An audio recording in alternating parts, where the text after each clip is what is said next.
فلا أقسم بمواقع النجوم وإنه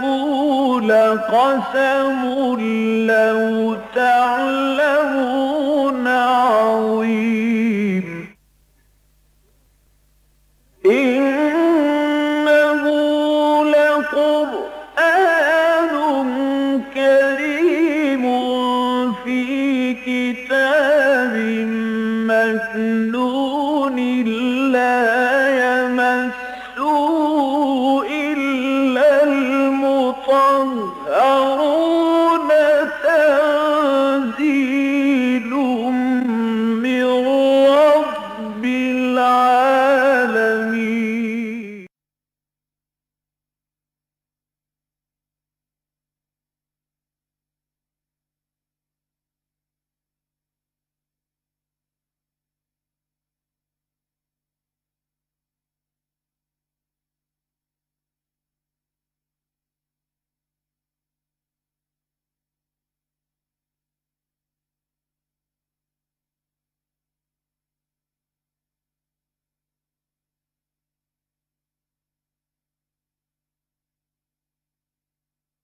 على رسوله الكريم اما بعد فاعوذ بالله من الشيطان الرجيم بسم الله الرحمن الرحيم ام حسبتم ان تدخلوا الجنة ولما يأتكم مثل الذين خلوا من قبلكم مستهم البأساء والضراء وزلزلوا حتى يقول الرسول والذين آمنوا معه متى نصر الله الا ان نصر اللہ قریب صدق اللہ العظیم رب اشرح لی صدری ویسر لی امری واحلل عقدۃ من لسانی یفقہوا قولی اللہم ربنا الہمنا رشدنا واعذنا من شرور انفسنا اللہم ارنا الحق حقا وارزقنا اتباعہ وارنا الباطل باطلا وارزقنا اجتنابہ اللہم وفقنا لما تحب وترضى تقبل منا فإنك خیر المتقبلین آمین یا رب العالمین۔ میں تقریباً ہر درس میں اس بات کا اعادہ کر رہا ہوں کہ سورہ بقرہ چونکہ یہ قرآن حکیم کی طویل ترین صورت ہے اور مضامین کا بہت تنوع ہے اس میں، اس لیے ربط جو ہے وہ عام طور پر ایک عام قاری کے سامنے مستحضر نہیں رہتا، اسی لیے یہ بات میں نے بار بار دہرائی ہے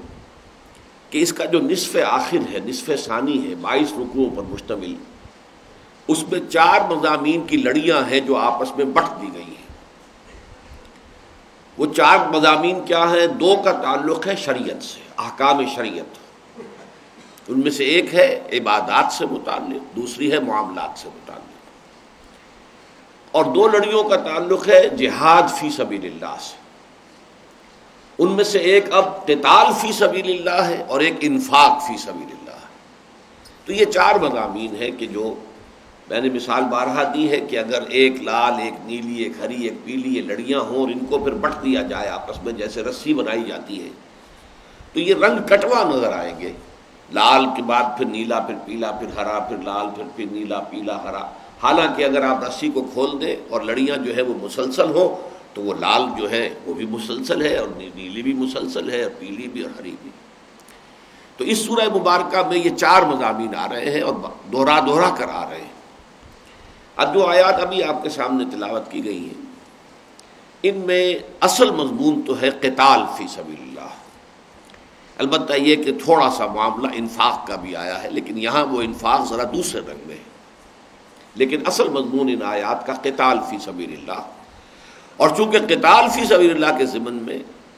بہت سی مشقتیں جھیلنی پڑتی ہیں، بہت سی تکلیفیں اٹھانی پڑتی ہیں، کہاں گھر کا آرام، کہاں میدان جنگ کی صعوبتیں، پھر انسان ہر طرح کا رسک لے کر جاتا ہے، اپنی جان کی بازی کھیلتا ہے۔ تو اس کے حوالے سے جو ہے وہ لوگوں میں اگر کچھ ایک طرح کی سراسیمگی کچھ پیدا ہو رہی تھی، اور یہ میں عرض کر چکا ہوں کہ اصل میں جو منافقین ہیں ان میں تو وہ سراسیمگی جو ہے بہت ہی مستقل تھی، لیکن یہ کہ بعض اوقات اچھے بھلے صاحب ایمان آدمی کے پائے ثبات میں بھی کچھ لغزش کبھی کبھی آ جاتی ہے، تو آ جاتی تھی۔ تو کسی پر اگر ضعف ایمان کا کوئی وقتی طور پر حملہ ہو گیا ہے یا کوئی شخص جو ہے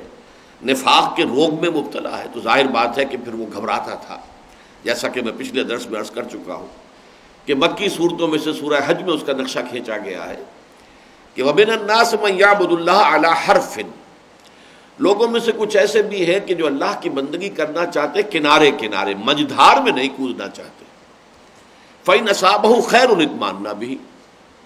اب اگر خیر ہو، خیریت رہے تو وہ مطمئن رہتے ہیں، ان کا ایمان بھی قائم رہتا ہے، صحیح دل بھی جمع ہوا ہے، ٹکا ہوا ہے۔ وَإِنْ أَصَابَتْهُ فِتْنَةٌ انقلب عَلَى وَجْهِهِ خَسِرَ الدُّنْيَا وَالْآخِرَةَ، اور اگر کہیں کوئی آزمائش آ جاتی ہے، فتنہ آ جاتا ہے، جان و مال پر کوئی اندیشے اور خطرات آ جاتے ہیں تو وہ پھر گھبرا جاتے ہیں، اوندے منہ گر پڑتے ہیں۔ ذَلِكَ هُوَ الْخُسْرَانُ الْمُبِينُ، یہ دنیا اور آخرت دونوں کا خسارہ ہے اور یہی حقیقت میں خسارہ ہے۔ تو یہ نقشہ سورہ حج میں بھی آیا ہے۔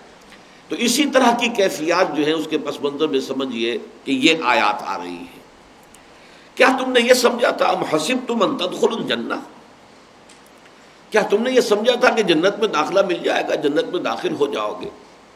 ولما یاتکم، ابھی تک تو تم پر وہ باتیں آئی ہی نہیں، وہ کیفیات، وہ امتحانات، وہ شدائد، وہ مصائب، وہ ابتلاءات آئے ہی نہیں۔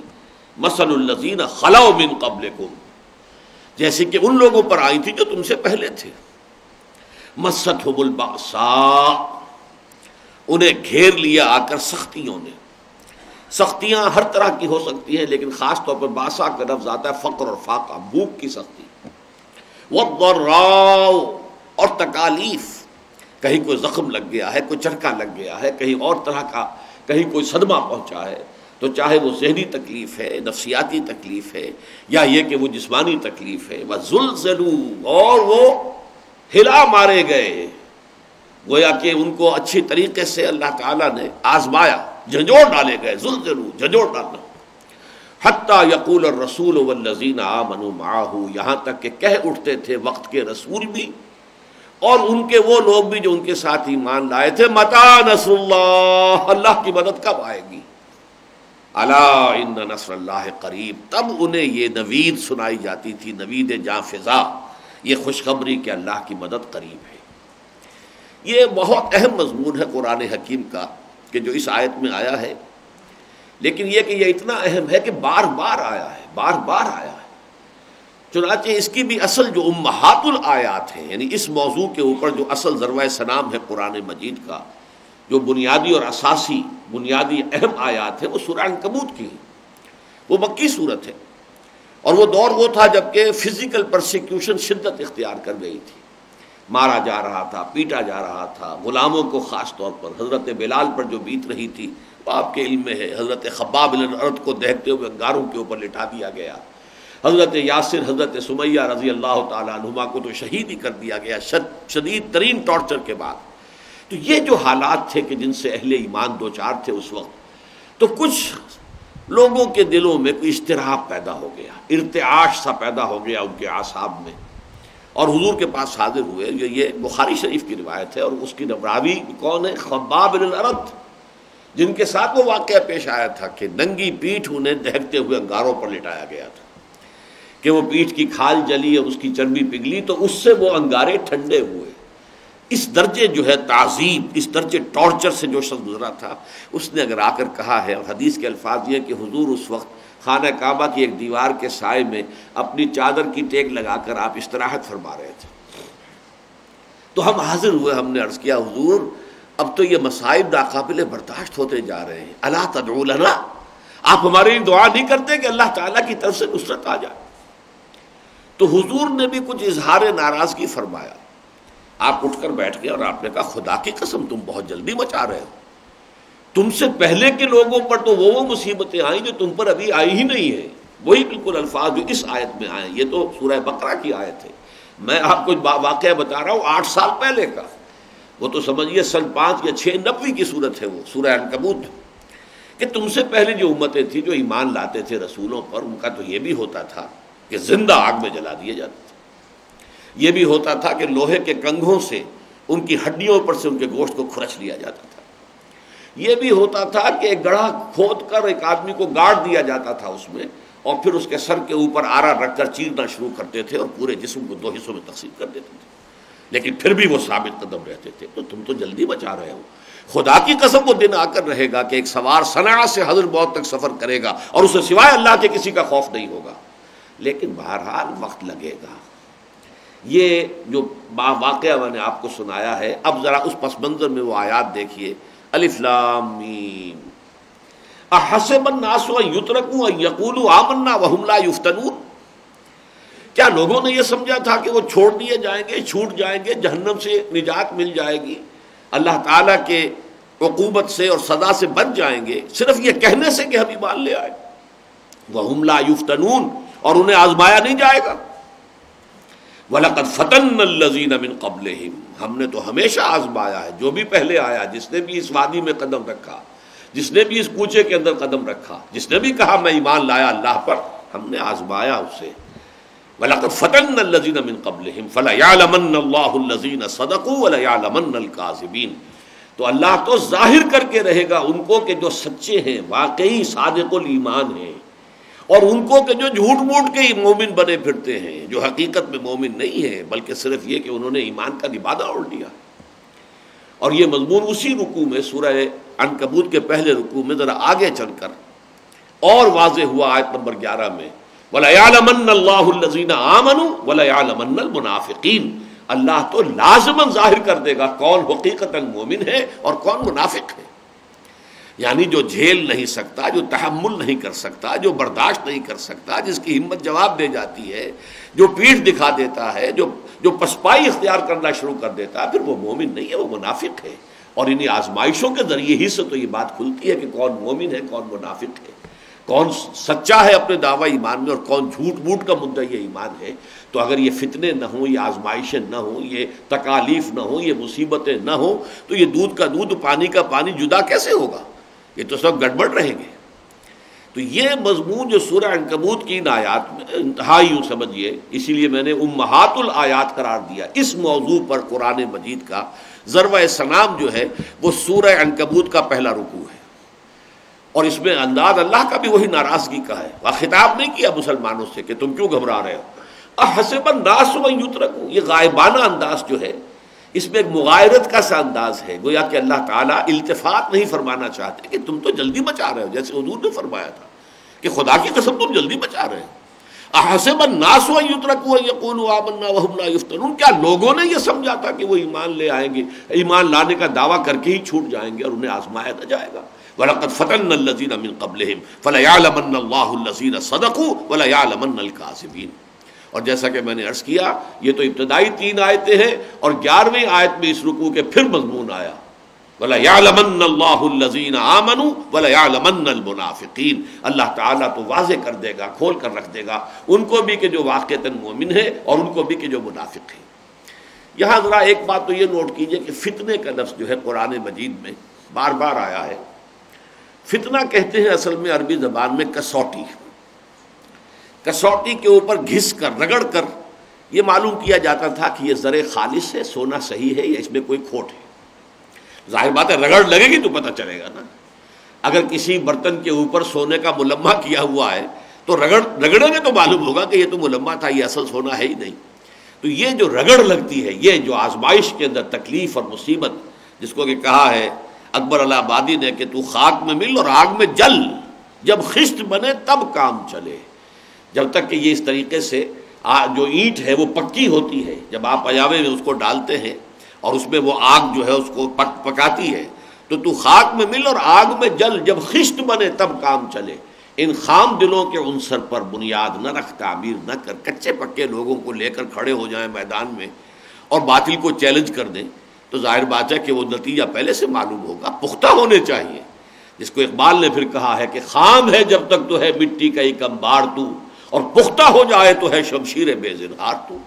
لیکن یہ پختگی ہوگی کس طرح؟ انہیں آزمائشوں سے تو ہوگی۔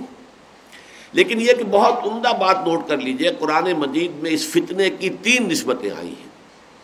جیسے ابھی ہم نے دیکھا وَلَقَدْ فَتَنَّا الَّذِينَ مِن قَبْلِهِمْ، ہم نے آزمایا۔ جو بھی اس آزمائش آ رہی ہے وہ ظاہر بات ہے کہ اللہ کی طرف سے ہے، چاہے وہ ابو جہل کے ہاتھ کے ذریعے آ رہی ہے۔ ابو جہل کا ہاتھ جو ہے وہ کوڑا لے کر وہ پڑھ رہا ہے اگر حضرت یاسر یا حضرت سمیہ کے جسم پر، تو ہاتھ تو ابو جہل کا ہے لیکن آزمائش اللہ کی طرف سے آ رہی ہے۔ تو نسبتیں دو ہو گئی کہ ایک اللہ کہتا ہے کہ میں نے فتنے کے اندر ڈالا ہے، میں نے امتحان لیا ہے، میں نے تمہیں آزمائش کی اس جو ہے گڑھے میں سے گزارا ہے، اور ایک یہ کہ ان الذین فتنوا المؤمنین والمؤمنات ثم لم یتوبوا فلہم عذاب جہنم ولہم عذاب الحریق۔ یہ جو لوگ کیا فتنے میں ڈالتے ہیں اہل ایمان کو، تو وہ ابو جہل ہو یا امیہ ابن خلف ہو، تو گویا کہ وہ فتنے میں ڈال رہا ہے۔ ایک بات یہ ہوئی کہ اللہ نے فتنے میں ڈالا، ایک یہ ہے کہ عالم واقعہ میں وہ چاہے ابو جہل ہے اور چاہے وہ امیہ ابن خلف ہے، وہ فتنے میں ڈال رہا ہے۔ اور ایک تیسری نسبت سورہ حدید میں آتی ہے وَلَٰكِنَّكُمْ فَتَنْتُمْ أَنفُسَكُمْ وَتَرَبَّصْتُمْ وَارْتَبْتُمْ وَغَرَّتْكُمُ الْأَمَانِيُّ حَتَّىٰ جَاءَ أَمْرُ اللَّهِ، تم نے اپنے آپ کو خود فتنوں میں ڈالا۔ یعنی اگر تمہاری محبت اپنے مال و اسباب سے، دنیا سے، اپنی اولاد سے، اپنے والدین سے، یعنی جس کو اقبال نے کہا ہے کہ یہ مال و دولت دنیا یہ رشتہ و پیوند، اگر یہ بتان جو ہے بتان وہم و گما، اگر ان سے تمہاری محبت اللہ کی محبت سے بڑھ گئی تو گویا کہ تم نے اپنے آپ کو خود فتنے میں مبتلا کر لیا۔ وَلَٰكِنَّكُمْ فَتَنْتُمْ أَنفُسَكُمْ وَتَرَبَّصْتُمْ، تو گویا کہ فتنے میں ڈالنے والا اللہ وہ آزما رہا ہے، اصل تو وہ ہے۔ پھر لیکن یہ کہ ظاہری طور پر وہ فتنہ آ رہا ہے کسی کافر اور کسی بھی مخالف کے ہاتھوں، اور ایک یہ کہ خود انسان اپنے آپ کو فتنوں میں ڈالتا ہے اگر وہ اپنے دل میں مال و اسباب دنیاوی اور یہ تمام تعلقات اور علائق دنیاوی کی محبت کو بڑھنے دیتا ہے اللہ کی محبت سے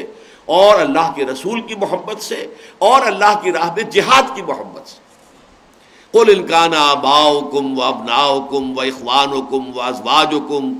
وَعَشِيرَتُكُمْ وَأَمْوَالٌ اقْتَرَفْتُمُوهَا وَتِجَارَةٌ تَخْشَوْنَ كَسَادَهَا وَمَسَاكِنُ تَرْضَوْنَهَا أَحَبَّ إِلَيْكُم مِّنَ اللَّهِ وَرَسُولِهِ وَجِهَادٍ فِي سَبِيلِهِ فَتَرَبَّصُوا حَتَّىٰ يَأْتِيَ اللَّهُ بِأَمْرِهِ وَاللَّهُ لَا يَهْدِي الْقَوْمَ الْفَاسِقِينَ۔ اے نبی ان سے کہہ دیجئے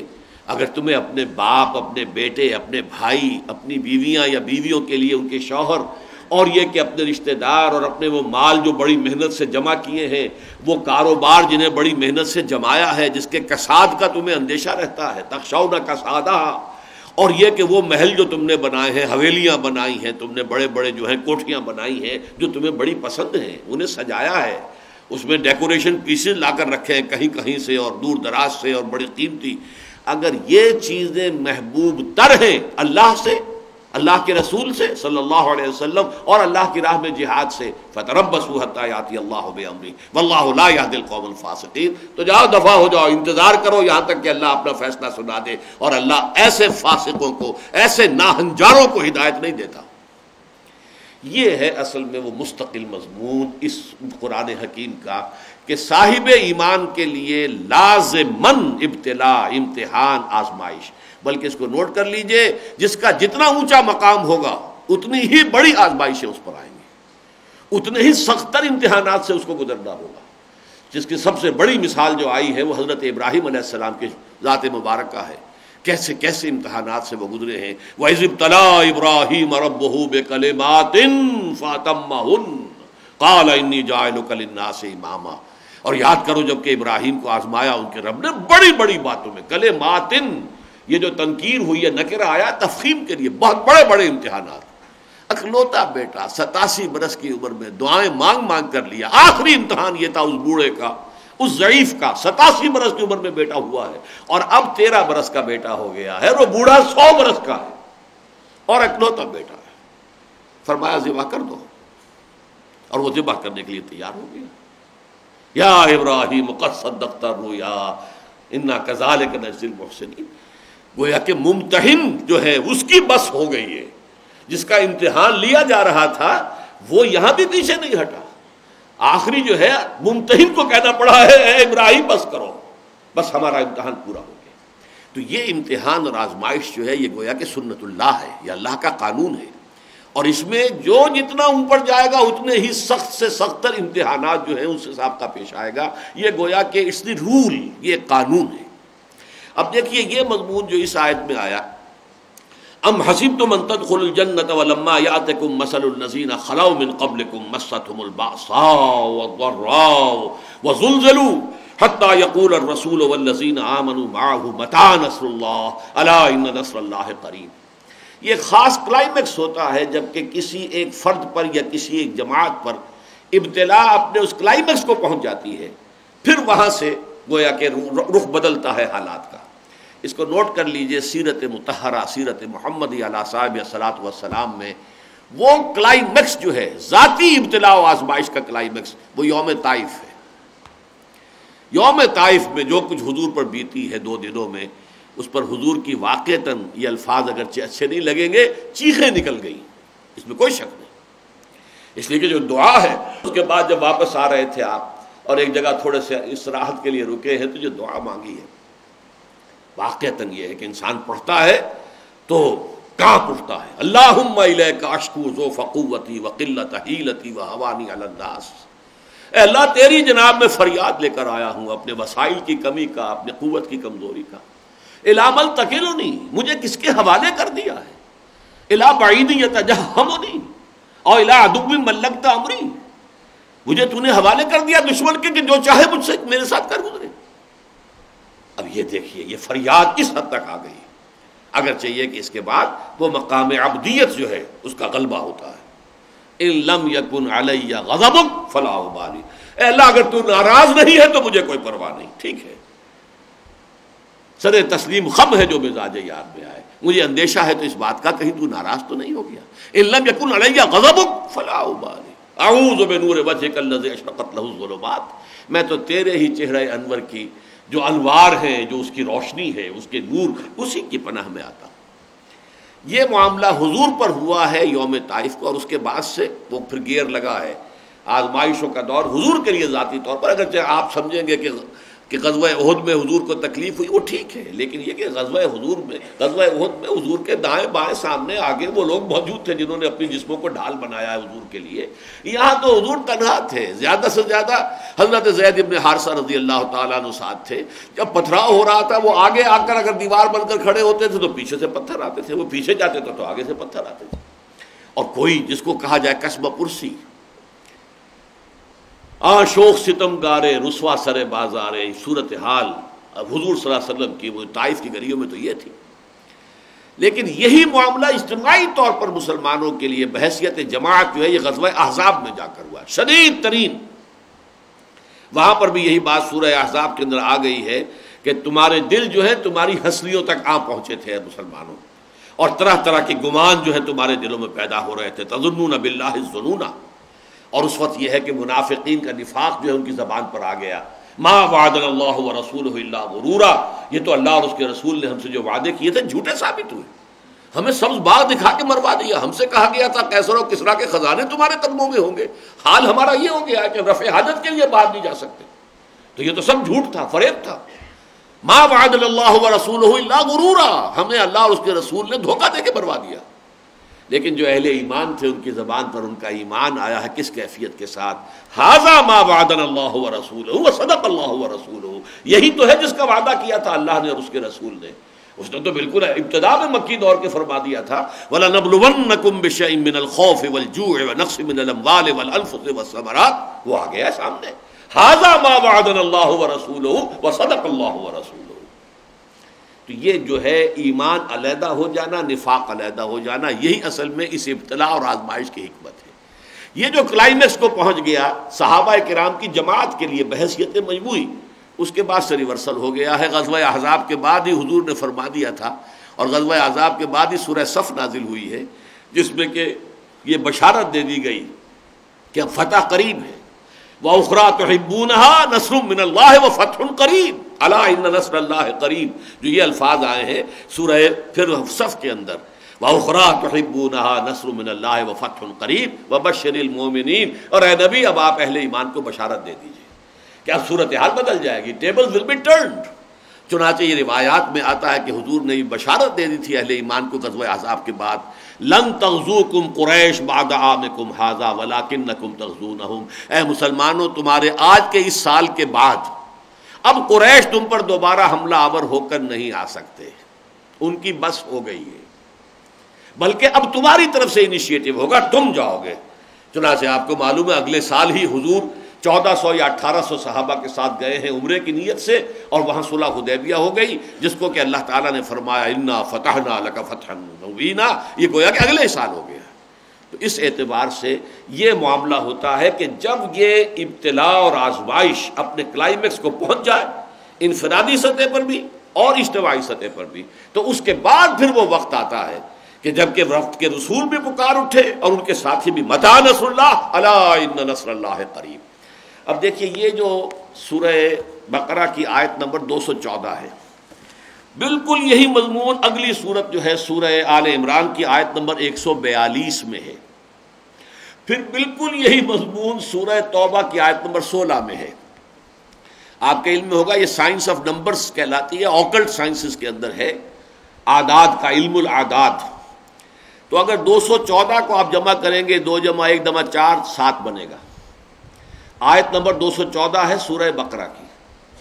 آیت نمبر 142 وہی جو ہے عدد ہے اب بھی، لیکن ترتیب بدل گئی ہے، 1 جمع 4 جمع 2 وہی 7، اور سورہ توبہ میں 6 جمع 1 7۔ تو یہ 3 مقامات پر مکی صورتوں میں یہ مضمون آیا۔ جیسا میں نے کہا امہات جو ہے، امہات الآیات اس موضوع پر وہ تو ہے پہلا رکوع سورہ عنکبوت کا جو مکی صورت ہے، لیکن یہ ہے کہ یہ 3 مقام مدنی صورتوں میں جو ہیں یہ بہت ایک دوسرے کے مشابہ ہیں۔ دیکھیے سورہ آل عمران میں فرمایا ام حسبتم ان تدخلوا الجنہ، وہی الفاظ، کیا تم نے سمجھا تھا مسلمانوں کہ تم جنت میں داخل ہو جاؤ گے؟ وَلَمَّا يَعْلَمِ اللَّهُ الَّذِينَ جَاهَدُوا مِنكُمْ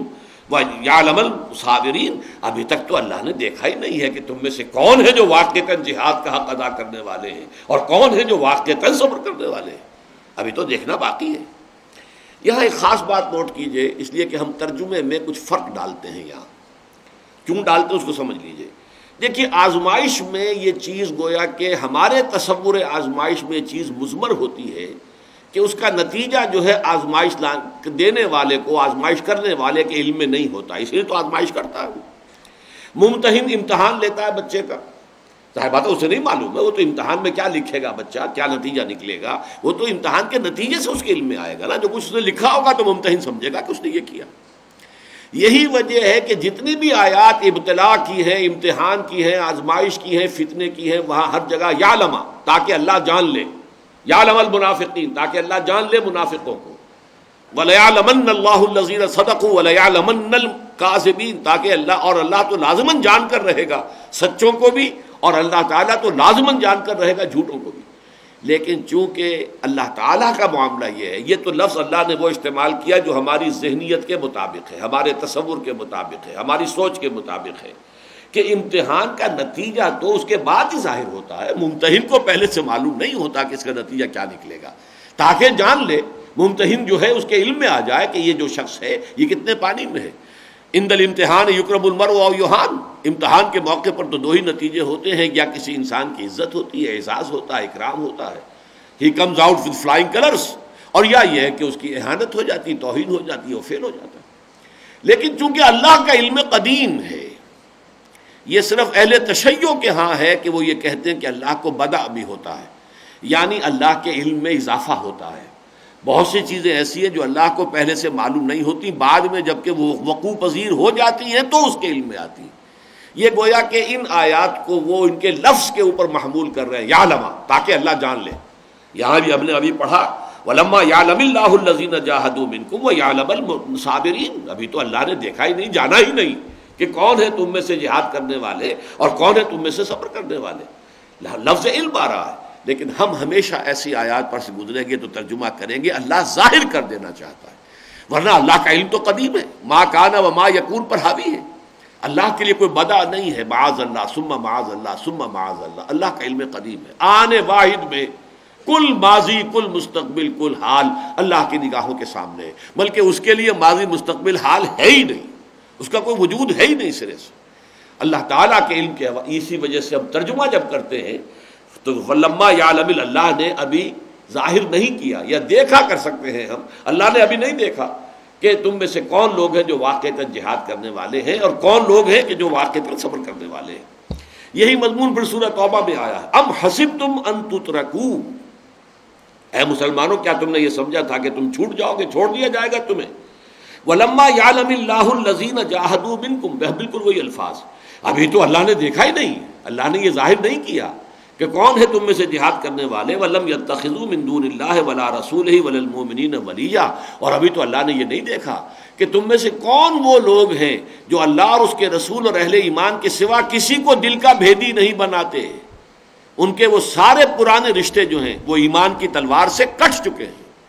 باپ اور بیٹے کا رشتہ ہو، اور حقیقی بھائیوں کا رشتہ ہو، اور بیوی اور شوہر کا رشتہ ہو، ایمان کی تلوار نے آ کر کاٹ دیا ہے. اب ان کے دلوں میں ان کے لیے محبت نہیں ہے. اگر محبت ابھی باقی ہے تو اس کا مطلب یہ کہ ایمان کے ساتھ ان کی وفاداری پوری نہیں ہے. یہ خاص طور پر کیوں کہا گیا؟ سورہ توبہ کا یہ مقام وہ ہے جہاں پر کہ تیاری کا ذکر ہو رہا ہے کہ جب کہ مکے پر چڑھائی کے لیے حضور تیاری فرما رہے ہیں. اسی موقع پر ایک صحابی سے بڑی ایک غلطی بھی ہو گئی تھی، بہت بڑی، کہ انہوں نے اپنے وہاں کے کچھ لوگوں کو ایک خط بھی بھیج دی تھی، حاتم ابن ابی بلتع. تو ان کو سورہ ممتحنہ میں اس کا ذکر ہے. اور بہت سے لوگ ہیں جو ہچکچا رہے تھے کہ اب ہم جائیں گے قریش پر حملہ کریں گے.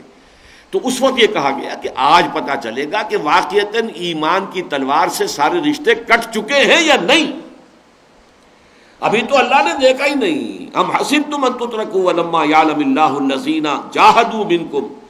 ولم یتخذوا من دون اللہ ولا رسولہ ولا المؤمنین ولیجا. کیا تم نے سمجھا تھا کہ چھوٹ جاؤ گے جبکہ ابھی اللہ نے دیکھا ہی نہیں ہے کہ تم میں سے کون لوگ ہیں جو واقعتاً اللہ کی راہ میں جہاد کرتے ہیں، اور کون لوگ ہیں جنہوں نے واقعتاً اللہ اور اس کے رسول اور اہل ایمان کے سوا کسی اور کے ساتھ کوئی دلی رشتہ نہیں رکھا. رشتے کٹ گئے ہیں. واللہ خبیر بما تعملون، اور اللہ تعالیٰ خوب جانتا ہے جو کچھ کہ تم کر رہے ہو. تو یہ مضمون ہے جو ان تین صورتوں میں، اور میں نے آپ کو بتایا 214، 142 اور 16، یہ تین اگر عدد یاد رہیں گے تو آپ کو سہولت رہے گی یاد رکھنے میں کہ قرآن حکیم میں یہ جو مضمون ہے کتنے مقامات پر آیا ہے. ویسے یہ کہ سورہ آل عمران میں ایک اعتبار سے کہا جا سکتا ہے کہ یہ گویا کہ اس کی حکمت اور فلسفے کے اعتبار سے اہم ترین مقام ہے. وہاں یہ بیان کیا گیا ہے وَلِيَعْلَمَ اللَّهُ الَّذِينَ آمَنُوا وَيَتَّخِذَ مِنكُمْ شُهَدَاءَ. یہ اللہ تعالیٰ نے جو کچھ کیا ہے وہ اس لیے تاکہ اللہ جان لے، یہ لفظی ترجمہ ہوگا، اور اللہ ظاہر کر دے ان لوگوں کو جو واقعتاً ایمان والے ہیں، اور ان میں سے کچھ کو درجہ شہادت پر بھی فائز فرما دے. وَاللَّهُ لَا يُحِبُّ الظَّالِمِينَ، اللہ ظالموں سے محبت نہیں کرتا. وَلِيُمَحِّصَ اللَّهُ الَّذِينَ آمَنُوا وَيَمْحَقَ الْكَافِرِينَ. اور اس کی حکمت یہ ہے کہ اللہ تعالیٰ پاک کر لینا چاہتا ہے اہل ایمان کو، یعنی وہ جو کچے پکے لوگ ہیں انہیں علیحدہ کر کے مومنین صادقین کی چھانٹی کر لینا چاہتا ہے. یہ بحث و تمہیز کا لفظ ہم اردو میں بھی بولتے ہیں، بحث اور تمہیز، بحث و تمہیز ہو رہی ہے. تو اصل میں عربی میں اس کا مفہوم کیا؟ بحث کہتے ہیں کریدنے کو. جیسے کہ کوے کو آپ نے دیکھا ہوگا وہ اپنی چونچ سے پہلے زمین کو کریدتا ہے، یہ بحث ہے. کوئی دانہ نکل آئے، کوئی اور چیز نکل آئے، پھر جو چیزیں نکلی ہیں اس کو چھانٹی کرتا ہے کہ ان میں سے کون سی چیز میرے کھانے کی ہے، وہ تمہیز ہے. بحث و تمہیز،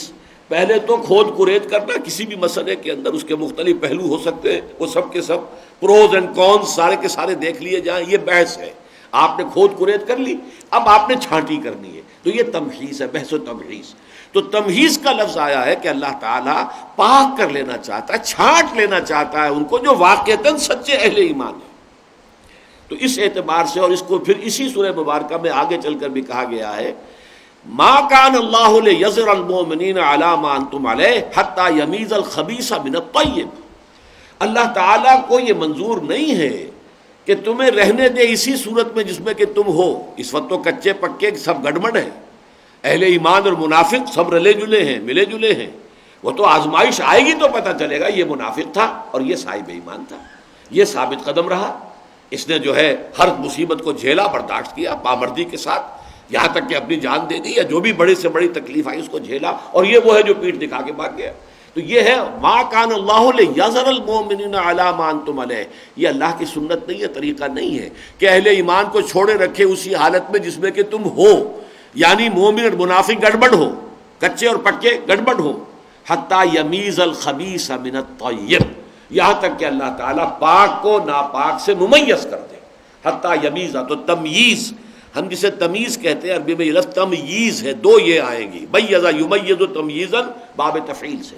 تمحیص و تمییز ہے جو اصل ان آزمائشوں کا مقصود ہے، کہ معلوم ہو جائے کہ کون ہے حقیقی مومن، سچے مومن. اور ظاہر بات ہے جب ظاہر ہو جائے گا تو اہل ایمان کو بھی تو اس کی اطلاع ہو جائے گی، اور وہ بھی مطلع ہو جائیں گے کہ ہمارا جو ویک ایسپیکٹ ہے، ہمارا ففتھ کالمسٹ عنصر کون سا ہے، ہماری کمزوری جو ہے جماعتی سطح پر کس کس طرف سے اندیشہ ہو سکتا ہے، کس کس طرف سے جو ہے باطل ہمارے اندر در اندازی کر سکتا ہے. تو یہ اہل ایمان کے علم میں آ جائے گا. تو یہ ہے حکمت، یہ ہے فلسفہ.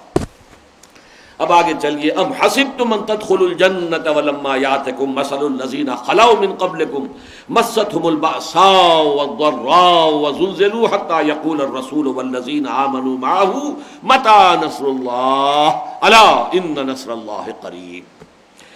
يسألونك ماذا ينفقون. اب یہاں یہ انفاق کا مضمون آیا ہے بہت اختصار کے ساتھ ایک آیت میں، اور اس کا بھی رنگ تھوڑا سا مختلف ہے. اچھی طرح نوٹ کر لیجئے. مستقل طور پر تو معاملہ یہ ہے کہ قرآن مجید میں انفاق کا لفظ آتا ہے صرف اللہ کے دین کے لیے خرچ کرنے کے لیے. اللہ کے دین کی اشاعت، نشر و اشاعت، اس کے اندر بھی پیسہ لگتا ہے. آپ ظاہر بات ہے کہ فرض کیجئے سفر کرتے ہیں اس کے لیے تو اس میں بھی اخراجات آئیں گے. آپ کو چیزیں شائع کرتے ہیں تو اس میں بھی اخراجات ہوں گے. تو یہ جو دعوت دین ہے اس کے لیے بھی مال کی ضرورت ہے، خرچ کی ضرورت ہے. پھر خاص طور پر اقامت دین کو قائم کرنے کی جد و جہد، اور اس میں بھی اخص الخاص جو ہے سمجھیے جبکہ وہ ایک جنگ کی صورت پیدا ہو جائے، ایک تصادم کا مرحلہ آ جائے، تو پھر تو یہ قدم قدم پر پیسے کی ضرورت ہے. اسلحہ کے لیے پیسہ چاہیے، رسد کے لیے پیسہ چاہیے، سواریوں کے لیے پیسہ چاہیے. یہ ساری چیزیں جو ہے پیسے سے ہی ہوں گی نا. لہذا اس کے لیے جو پیسہ خرچ کیا جاتا ہے وہ ہے انفاق. اور اسی کے لیے لفظ آتا ہے اللہ کو قرض حسنہ دینا. چونکہ یہ اللہ کا دین ہے، اللہ کے کلمے کو سربلند کرنا ہے، لتکون کلمۃ اللہ ہی العلیٰ. تو یہ گویا کہ جو بھی خرچ کیا جا رہا ہے یہ اللہ کے ذمے قرض حسنہ ہے. ایک ہے صدقہ، خیرات، ایتاء مال اور زکوٰۃ. یہ چار الفاظ ہیں.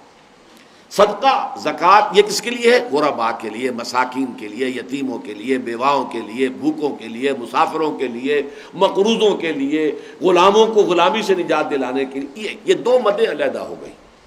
لیکن یہ کہ قرآن مجید کے اندر کہیں کہیں یہ اصطلاحات ایک دوسرے کی جگہ بھی استعمال ہو جاتی ہیں. تو یہاں لفظ آیا تو ہے انفاق کا، اس لیے کہ یہ میں آپ سے عرض کر چکا ہوں کہ جو دو لڑیاں ہیں اس سورہ مبارکہ میں جہاد فی سبیل اللہ کی، وہ لڑیاں دو یہی ہیں، قتال فی سبیل اللہ اور انفاق فی سبیل اللہ. تو لفظ تو وہی لائے ہیں، اگرچہ یہاں پر وہ مضمون آیا ہے جو ہم آیہ بر میں پڑھ چکے ہیں.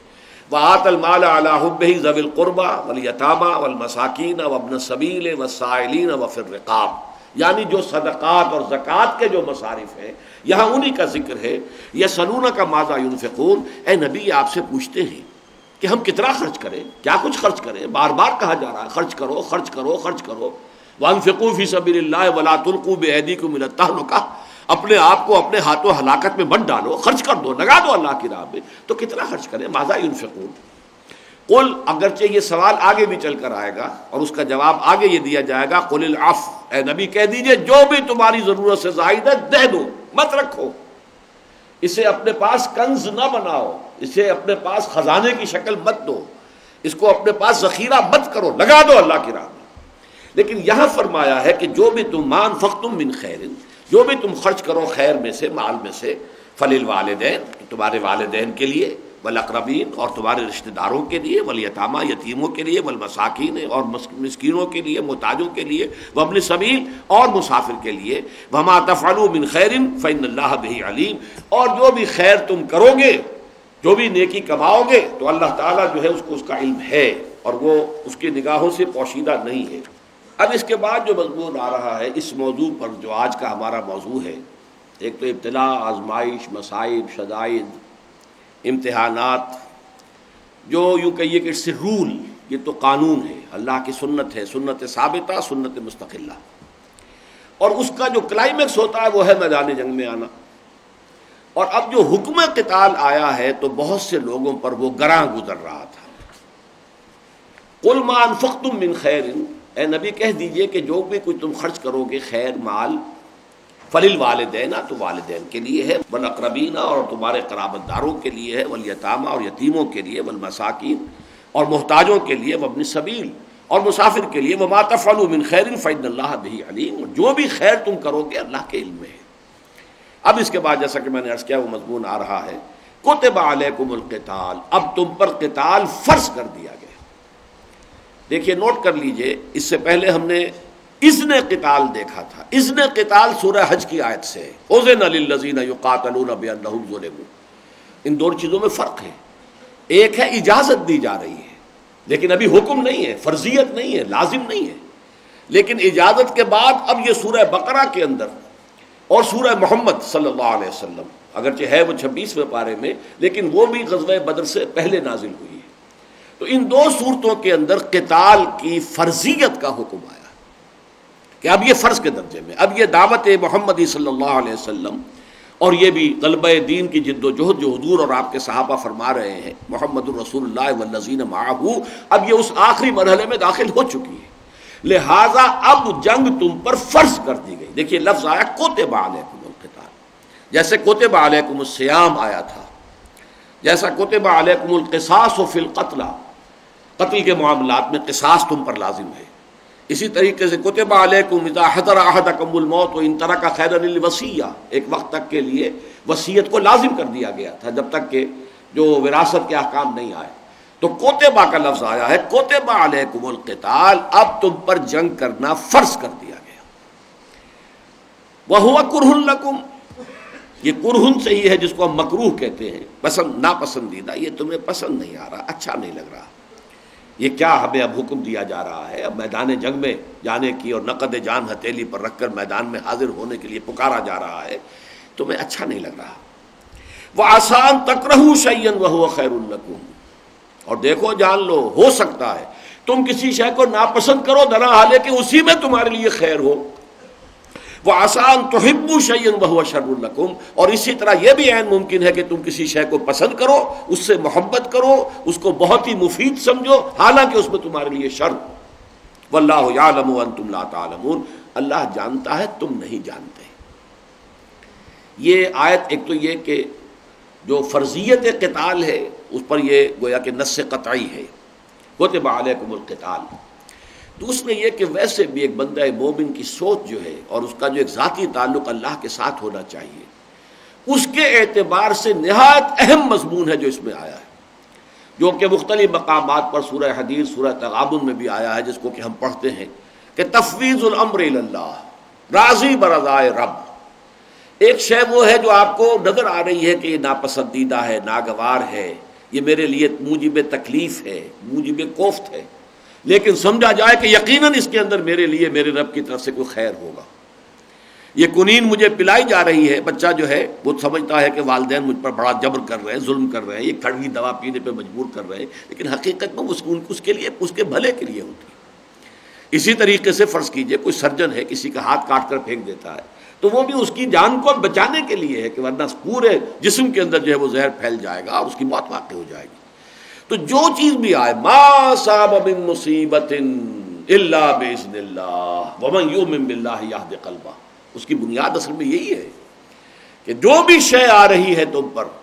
اس کے بارے میں جان لو کہ وہ اللہ کے اذن سے آ رہی ہے، اللہ کے علم کے بغیر، اذن کے بغیر نہیں آ رہی ہے، اور اللہ جو ہے بیدک الخیر، اس کے ہاتھ میں خیر ہی خیر ہے، بظاہر تمہارے لیے شر ہے، حقیقت میں خیر ہے، لہذا اسے تسلیم کرو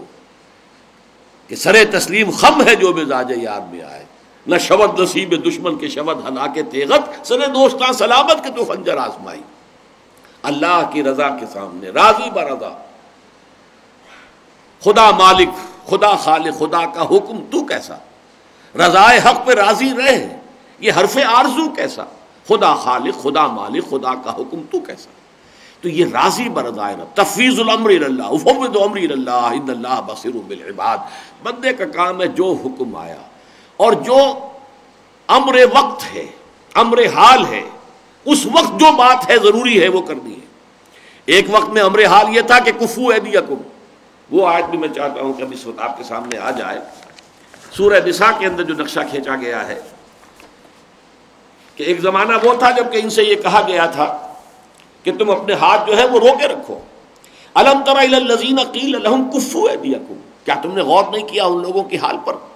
کہ ان سے کہا گیا تھا اپنے ہاتھ روکے رکھو، بندے رکھو۔ یہ پورے مکی دور میں تھا، البتہ یہ بات نوٹ کرنے کی ہے کہ مکی صورتوں میں یہ مضمون موجود نہیں ہے، گویا کہ اس وقت صحابہ کو جو یہ حکم پہنچا تھا وہ حضور کا حکم تھا۔ البتہ حضور کا یہ حکم، اس کے دو امکانات ہیں، یہ بھی ہو سکتا ہے کہ آپ کا ذاتی اجتہاد ہو،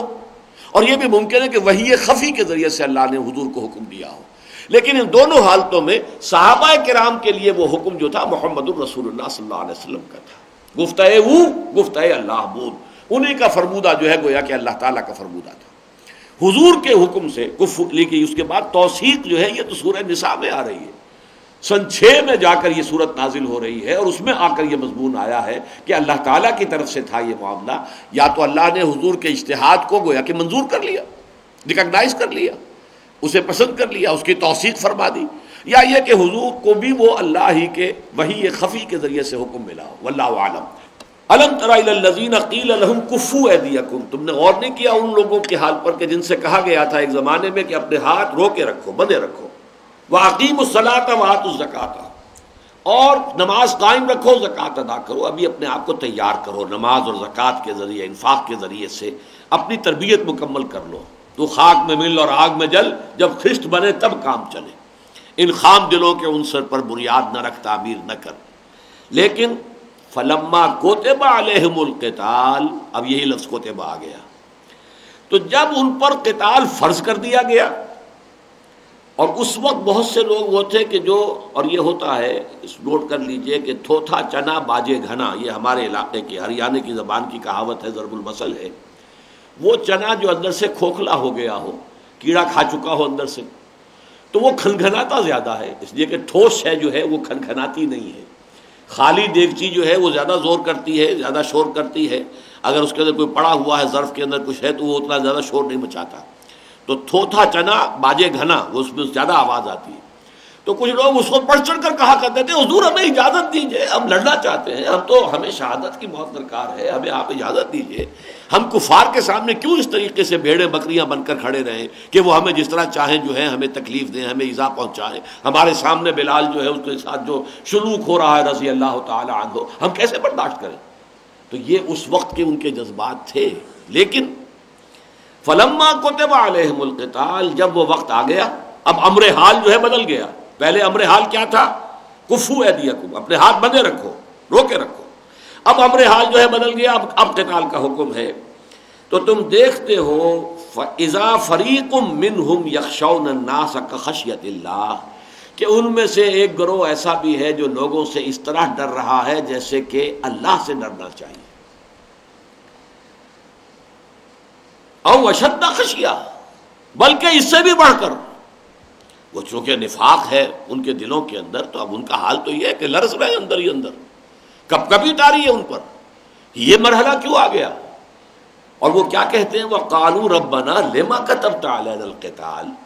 اور وہ کہتے ہیں پروردگار تو نے کیوں یہ جنگ فرض کر دی ہم پر، لولا اخرتنا الى اجل قریب، کیوں نہ تو نے ابھی ہمیں اور مؤخر کیا ہوتا، اور مہلت دی ہوتی، اور دعوت و تبلیغ کا ٹھنڈے ٹھنڈے ہم کام کرتے رہتے، ابھی صرف وہی سلسلہ رہتا، نماز روزہ دعوت تبلیغ زبانی جو ہے لوگوں کو بھلائی کی دعوت دینا، تلقین کرنا، لوگوں کے اخلاق سنوارنا، تربیت اور تزکیہ، بس یہ ٹھنڈے ٹھنڈے کام ہم کرتے رہتے،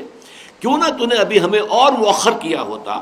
قل متاع الدنیا قلیل، اے نبی کہہ دیجئے دیکھو دنیا کا یہ ساز و سامان حقیر شے ہے، کوئی اس کی حقیقت نہیں، موت ہی کا خطرہ ہے نا، کتنے دن اور رہ لو گے یہاں پر؟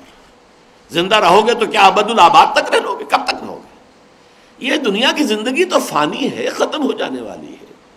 لہذا اور اس کے برتنے کی چیزیں جتنی بھی ہیں تمہیں بہت نظر آتی ہو، بڑا عالی شان مکان ہے، اور بڑا تمہارے پاس کو باغ ہے بہت عمدہ، اور بہت ہی ہرا بھرا باغ ہے، اور یہ ہے اور وہ ہے، اور تمہارے پاس مال مویشی ہے، یہ سب قلیل ہے۔ قل متاع الدنیا قلیل والآخرۃ خیر لمن اتقی، اور آخرت بہتر ہے، کہیں بہتر ہے ان لوگوں کے لیے جو تقوی اختیار کریں، ولا تظلمون فتیلا، اور تم پر بال برابر بھی ظلم نہیں ہوگا۔ فتیل کہتے ہیں اس دھاگے کو کہ جو اگر آپ کھجور جب کھولتے ہیں کھجور کو تو آپ دیکھتے ہیں کہ اس کی ناف ہوتی ہے، گٹھلی جو ہے، اس گٹھلی کی ناف کے اندر ایک دھاگا سا لگا ہوا ہوتا ہے، یہ فتیل ہے۔ تو ظاہر بات ہے کہ جو بھی ان کی آبزرویشنز ہوتی تھی اسی سے وہ الفاظ قرآن مجید نے پک اینڈ چوز کیے۔ بڑی حقیر سی شے وہ دھاگا سا جو لگا ہوتا ہے، یا قطمیر وہ جھلی ہوتی ہے جس کے اندر کہ وہ لپٹی ہوئی ہے، تو وہ قطمیر کہہ دیتے ہیں اس کو، اور وہ جو ہے وہ فتیل ہے۔ اور یہ جو چیونٹیوں کے بچے نکلتے ہیں ان کے انڈوں سے، تو اس قدر چھوٹے چھوٹے وہ ذر ہے، تو ذرہ کا لفظ اس سے بنا ہے۔ ظاہر بات ہے ایٹم کا کوئی تصور تو اس وقت موجود نہیں تھا کہ ایٹم کا یا نیوٹرون کا، پروٹون کا، فوٹون کا، اس کا کوئی تذکرہ کیا جاتا۔ سب سے چھوٹی چیز جو ہے وہ فَمَن يَعْمَلْ مِثْقَالَ ذَرَّةٍ خَيْرًا يَرَهُ وَمَن يَعْمَلْ مِثْقَالَ ذَرَّةٍ شَرًّا۔ اب ذرہ کیا ہے؟ وہ جو چیونٹیوں کے انڈوں میں سے بچے نکلتے ہیں وہ ذر ہے۔ اسی طریقے سے یہ جو ہے فتیل ہے، وَلَا تُظْلَمُونَ فَتِيلًا، اور تم پر ہرگز وہ دھاگے کے برابر بھی کوئی ظلم نہیں کیا جائے گا۔ اسی طریقے سے یہ مضمون جو ہے پھر نوٹ کر لیجئے، کتب علیکم القتال وہو کرہ لکم وعسى ان تحبوا تکرہوا شیئا وہو خیر لکم وعسى ان تحبوا شیئا وہو شر لکم واللہ یعلم وانتم لا تعلمون۔ یہی بات آئی ہے پھر سورہ محمد کے اندر صلی اللہ علیہ وسلم، وَيَقُولُ الَّذِينَ آمَنُوا لَوْلَا أُنزِلَتْ سُورَةٌ، یہ اس کا پس منظر ہے خاص۔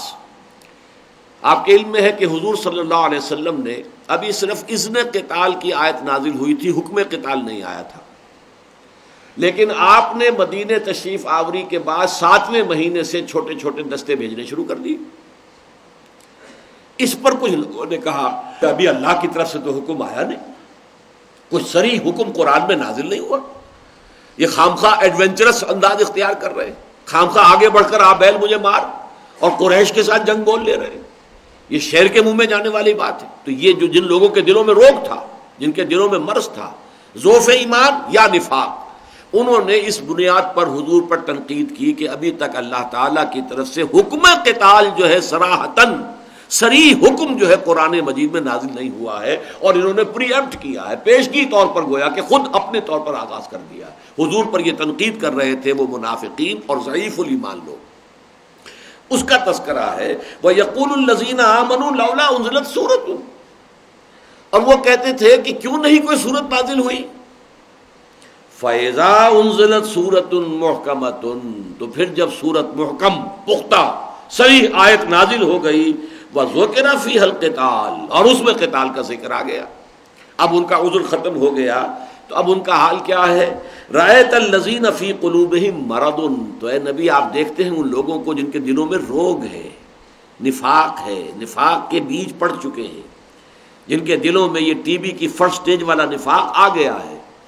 آپ ان کو دیکھتے ہیں ينظرون الیک نظر المغشی علیہ من الموت، وہ اب آپ کو دیکھ رہے ہیں اس طور سے جیسے کہ کوئی شخص جس پر موت کی جان کندنی جو ہے نزع کا عالم ہوتا ہے تو اس کی آنکھیں ادھر ادھر جو پھرتی ہیں، ایسے ان کی آنکھیں ان کے ڈیلوں میں پھر رہی ہیں، گویا کہ ان پر موت وارد ہو گئی، ان کی بزدلی کی وجہ سے، ان کی خوف کی وجہ سے کہ اب حجت تو ختم ہو گئی، ہم نے تو ابھی تک تو سہارا لیا تھا اس کا کہ قرآن مجید میں تو صریح حکم آیا ہی نہیں، لولا انزلت سورۃ، یہ انہوں نے خود ہی جو ہے آگے سے آگے چل کر، آگے سے آگے بڑھ کر انہوں نے یہ میدان کارزار گرم کر رہے ہیں اور ٹکراؤ مول لے رہے ہیں قریش کے ساتھ، قریش کے خلاف اقدام کر رہے ہیں۔ لولا انزلت سورۃ، اگر واقعتاً یہ ایسی ضروری بات تھی اور صحیح تھی تو کیوں نہیں کوئی صورت نازل ہوئی؟ اور اس میں چونکہ پھر نوٹ کیجئے، ہو سکتا ہے کہ حضور نے وہ اقدام اپنے ذاتی اجتہاد سے کیا، اور یہ بھی ہو سکتا ہے کہ حضور نے اس آیت سے رہنمائی لی ہو کہ جو نازل ہو چکی ہے سورہ حج میں، لیکن سورہ حج کی اس آیت کے بارے میں دو آراء ہیں، اس لیے کہ سورہ حج خود مختلف فی ہے اس اعتبار سے کہ سورہ حج مکی ہے یا مدنی ہے۔ میرے نزدیک اصل صورت مکی ہے، لیکن یہ کہ اس کی کچھ آیتیں لازماً مدنی ہیں، اور کچھ آیتوں کے بارے میں مجھے یہ قول ملا حضرت عبداللہ ابن عباس رضی اللہ تعالی عنہما کا، جو امام سیوطی کی کتاب ہے الاتقان فی علوم القرآن، کہ وہ آیات نازل ہوئی ہیں اثناء سفر ہجرت میں، جبکہ حضور مکے سے روانہ ہو چکے، ابھی مدینے پہنچے نہیں ہیں، 7 دن لگے ہیں،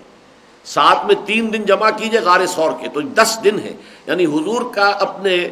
اپنے گھر سے روانہ ہو کر اور پھر مدینے میں قباء پہ پہنچ جانا، اس میں 10 دن لگے، 3 دن راتیں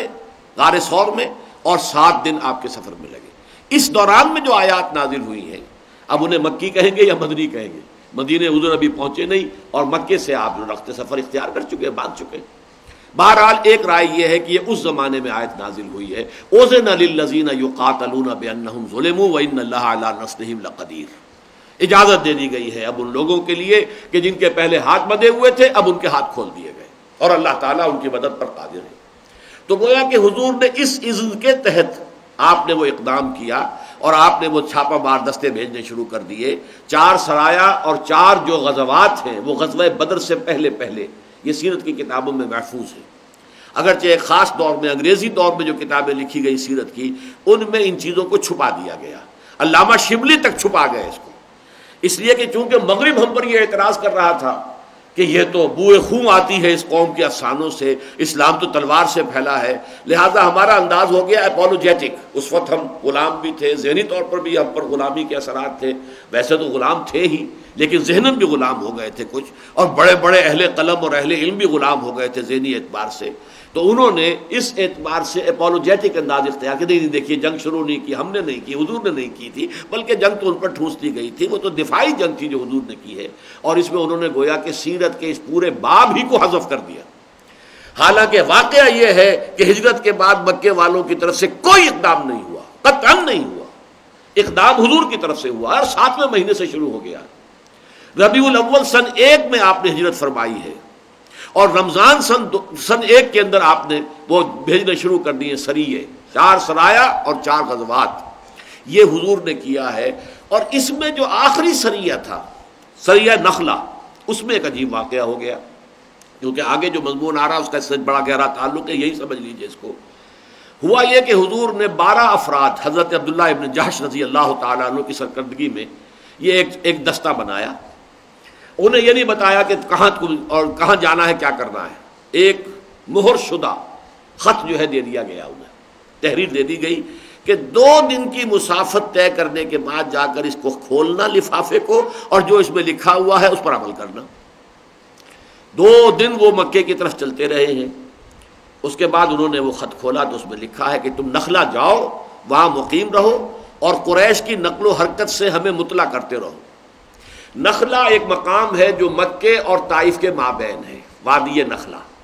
یہی جگہ ہے جہاں حضور جب طائف سے واپس آ رہے تھے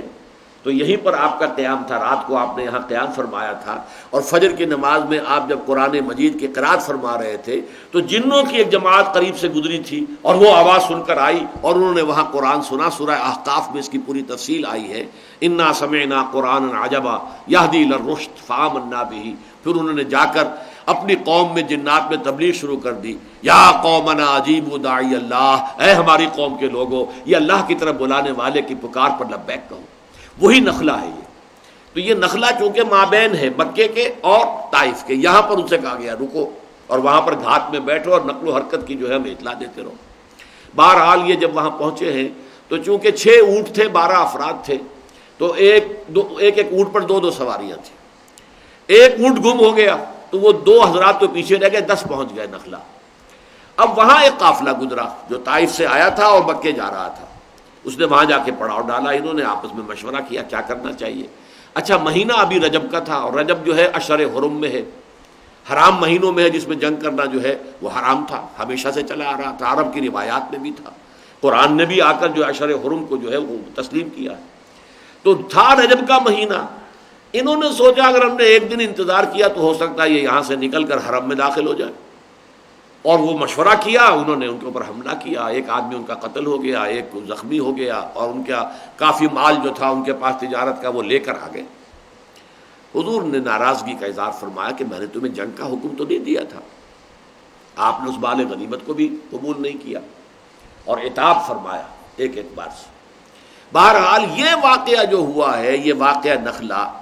ایک رائے یہ ہے کہ یہ جو سورہ حج کی آیت ہے اس موقع پر ان لوگوں کا جو یہ اقدام ہو گیا تھا جس پر کہ پھر بڑا طوفان اٹھا، ایک تو یہ کہ اقدام محمد نے کر دیا، محمد کے آدمیوں نے ہمارا آدمی مار دیا صلی اللہ علیہ وسلم، تو گویا کہ پہل حضور کی طرف سے ہو گئی۔ اب اس پر ایک طوفان اٹھ گیا مکے میں، جو کچھ لوگ بچ کر وہاں سے بھاگ کر گئے تھے اس قافلے کے، انہوں نے جا کر دہائی مچا دی، کپڑے پھاڑ کر اور چیخ چلا کر یہ بپتا ہم پر ہوئی ہے اور یہ محمد کے آدمیوں نے صلی اللہ علیہ وسلم ہمارے ساتھ کیا ہے۔ پھر یہ کہ خاص طور پر رجب کا آخری دن تھا، ابھی رجب کا مہینہ تھا، تو گویا کہ حرمت جو ہے ایک یعنی حرمت والے مہینے کی بے حرمتی بھی ہو گئی۔ تو اس کو پھر کنڈون کیا ہے اللہ نے، وہ اگلی آیت ہم پڑھیں گے، اس لیے میں نے یہ واقعہ آپ کے سامنے بیان کر دیا۔ اس وقت اس کو بیان کرنے کا مقصد یہ تھا کہ ایک رائے یہ ہے کہ سورہ حج کی آیت جو ہے یہ اس موقع پر نازل ہوئی ہے،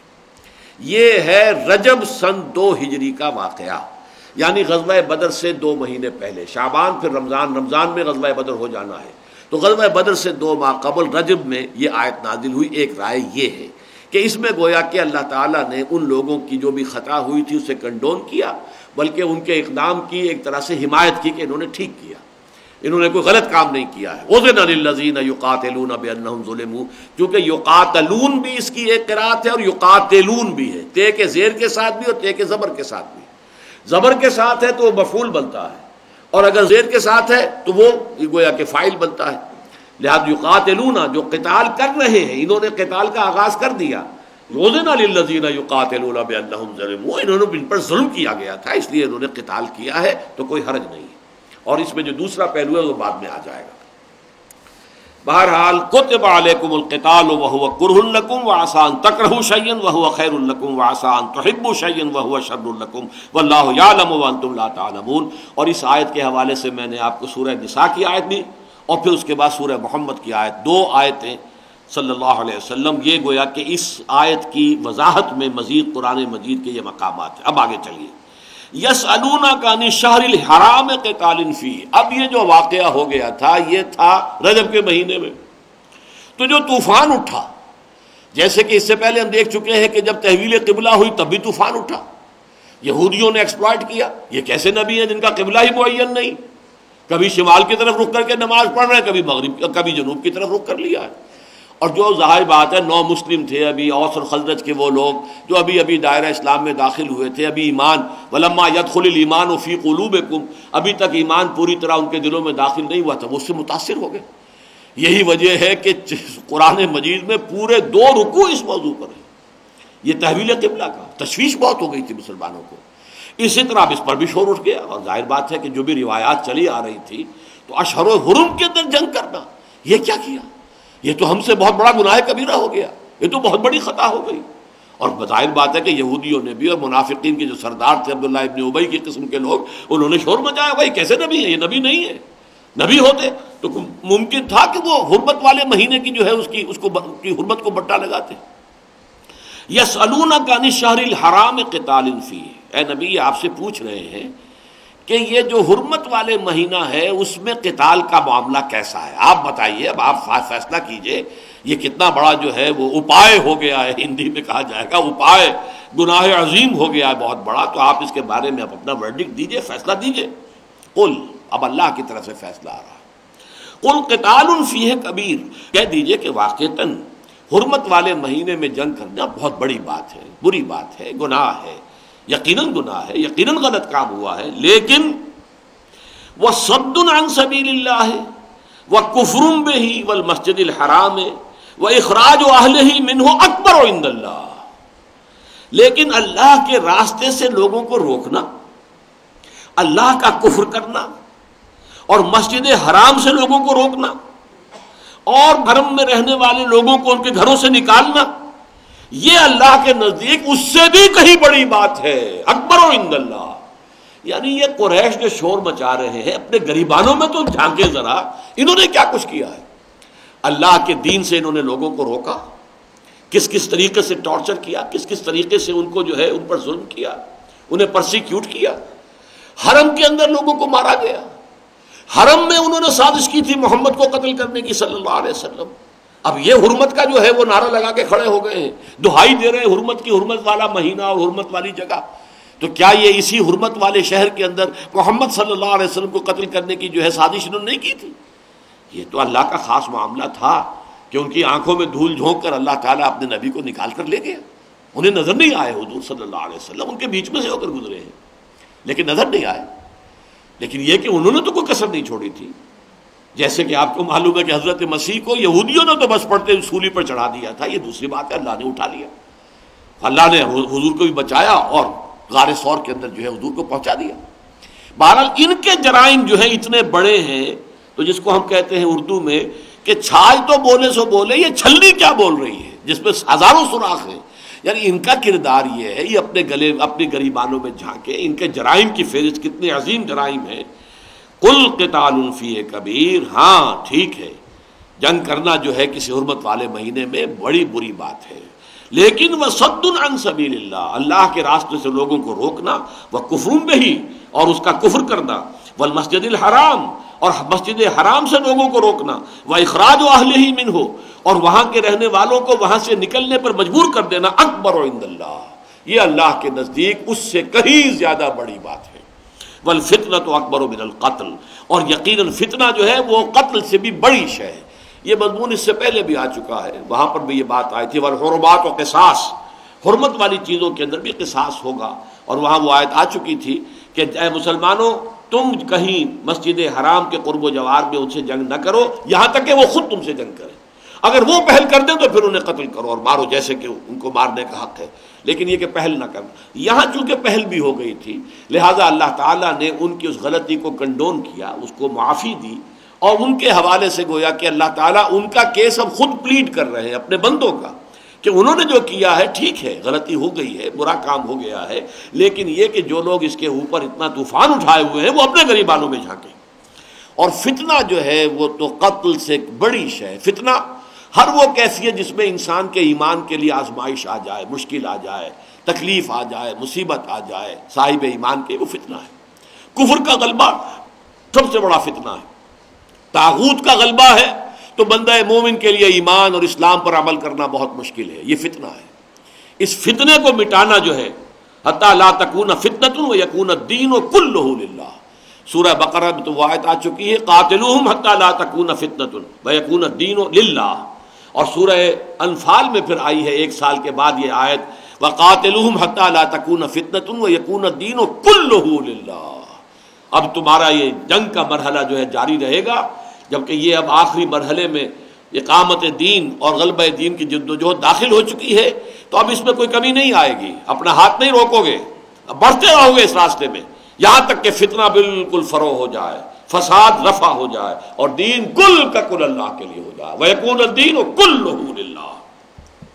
وَلَا يَزَالُونَ يُقَاتِلُونَكُمْ۔ اور دیکھو اے مسلمانوں، اب یہاں رخ بدل گیا اہل ایمان کی طرف، ان میں سے جو ذرا کمزور تھے، جو متاثر ہو گئے تھے ان کے پروپیگنڈے سے، وَلَا يَزَالُونَ يُقَاتِلُونَكُمْ حَتَّى يَرُدُّوكُمْ عَنْ دِينِكُمْ إِنِ اسْتَطَاعُوا۔ اور دیکھو مسلمانوں، یہ کفار تو تم سے جنگ کرتے رہیں گے لازماً، یہاں تک کہ اگر ان کے لیے ممکن ہو تو وہ تمہیں تمہارے دین سے مرتد کر دیں، لوٹا کر لے جائیں اپنے آبائی دین میں، مشرکانہ دین میں، انہی اوہام کے اندر دوبارہ تمہیں لے جائیں، وہ اس پر تلے ہوئے، اس پر ادھار کھائے بیٹھے۔ گویا کہ کوئی اپنے دل میں، یہ سورہ محمد میں بھی یہ آیت آئی ہے کہ اب دیکھو اب صلح جوئی کی باتیں نہ کرو، وہ وقت گزر گیا۔ میں نے آج لفظ استعمال کیا امر حال، ایک امر حال 12 برس تک رہا ہے کہ ہر تشدد کو برداشت کرو، جوابی کارروائی کوئی نہیں، جو بھی پرسیکیوشن ہو، بیئر آل پرسیکیوشن وداؤٹ اینی ریٹیلیشن، کوئی بدلہ نہیں، وہ امر حال 12 برس تک رہا۔ وہ آرڈر آف دی ڈے تھا آرمی کی اصطلاح میں، آرڈر آف دی ڈے، پورے 12 برس تک آرڈر آف دی ڈے یہی تھا۔ اب امر حال بدل چکا، اب صلح جوئی کی باتیں مت کرو، اب بات ختم ہوئی، اب تو جو جنگ کا میدان رہے گا، اور یا حق کا بول بالا ہوگا یا تمہیں اپنی جو ہے جانیں دے دینی ہے۔ جیسے کہ آپ کو معلوم ہے کہ جب بیعت رضوان ہوئی ہے تو بیعت علی الموت تھی، اب یہاں سے پیچھے نہیں جائیں گے، چاہے ہم سب کے سب یہیں پر شہید ہو جائیں، یہاں سے پیٹھ موڑ کر کوئی نہیں جائے گا۔ بیعت رضوان، بیعت علی الموت، بیعت علی اللہ نفر، یہ بات گویا کہ بیعت اس بات پر تھی کہ یہاں سے کوئی بھاگے گا نہیں، یہی جانے دے دیں گے سب کے سب۔ تو اب تو یہ ہوگا، نحن الذین بایعوا محمدا علی الجہاد ما بقینا ابدا، یہ ہے وہ ترانہ جو صحابہ کرام کی زبانوں پر تھا جبکہ وہ خندق کھود رہے تھے غزوہ احزاب میں، غزوہ خندق میں۔ ہم ہیں وہ لوگ جنہوں نے محمد سے بیعت کی تھی، جہاد کی، اب یہ جہاد جاری رہے گا جب تک جان میں جان ہے، چاہے فاقہ ہے، چاہے پیٹ پر پتھر باندھا ہوا ہے، لیکن جان تو ابھی ہے نا، نکلی نہیں ہے جان، جب تک جان میں جان ہے یہ جہاد جاری رہے گا۔ نحن الذین بایعوا محمدا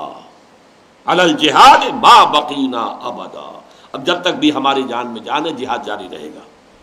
ولا يزالون يقاتلونكم حتى يردوكم عن دينكم ان استطاعوا ومن يرتد منكم عن دينه، اور سوچ لو جو کوئی بھی تم میں سے مرتد ہو گیا، لوٹ گیا، پیچھے چلا گیا، ردہ یردو ہوتا ہے کسی کو لوٹا دینا، موڑ دینا، اور باب افتعال ہوا ارتداد، خود پلٹ جانا، خود لوٹ جانا، خود پسپائی اختیار کرنا۔